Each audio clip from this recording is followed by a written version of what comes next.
పలికించే పల్లవిదే ఎదనా కోవెల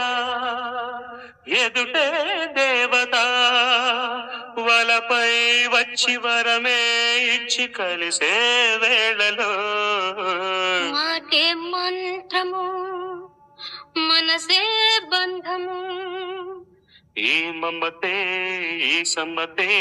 మంగళవాద్యము ఇది కళ్యాణం కమనీయం జీవితం ఓ లా